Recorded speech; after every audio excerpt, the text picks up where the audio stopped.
మీ తల్లిదండ్రులు ఒకరోజు వృద్ధులవుతారు. మీ పిల్లలు తమ స్వంత జీవితాలను నిర్మించుకుంటారు. మీ స్నేహితులు కాలక్రమేణా వేర్వేరు దశల్లోకి వెళ్తారు. కానీ శబ్దం మసకబారినప్పుడు, ఇల్లు నిశ్శబ్దంగా మారినప్పుడు, మీ బలం తగ్గినప్పుడు, ప్రపంచం భారంగా అనిపించినప్పుడు మీ పక్కన నిలిచే వ్యక్తి మీ జీవిత భాగస్వామి. అంటే తల్లిదండ్రులు అనారోగ్యంగా ఉన్నప్పుడు వారిని నిర్లక్ష్యం చేయమన్న అర్థం కాదు. పిల్లలకు అత్యవసరంగా మీరు అవసరమైనప్పుడు వారిని పక్కన పెట్టమన్న అర్థం కూడా కాదు. జీవితంలో కొన్ని దశల్లో ఇతరులు ముందుండాల్సి వస్తారు. అనారోగ్యం, ఒంటరితనం, సంక్షోభం. కానీ ఆ అత్యవసర దశలు ముగిసిన తర్వాత కూడా మీతో మిగిలే వ్యక్తి మీ భాగస్వామే. మీ బలహీనతను చూసి కూడా వెళ్ళిపోని వ్యక్తి, బాధ్యతతో కాదు నిబద్ధతతో ఉండే వ్యక్తి. ఇది రొమాన్స్ గురించి కాదు, ఇది విశ్వాసం గురించి.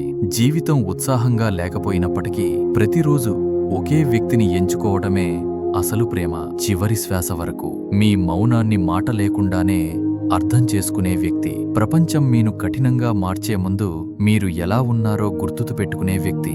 మీతో కలిసి ఎదిగే వ్యక్తి, దూరమయ్యే వ్యక్తి కాదు. ఈ వీడియో మీకు నచ్చినట్లయితే లైక్, షేర్, సబ్స్క్రైబ్ మరియు కమెంట్ చేయండి.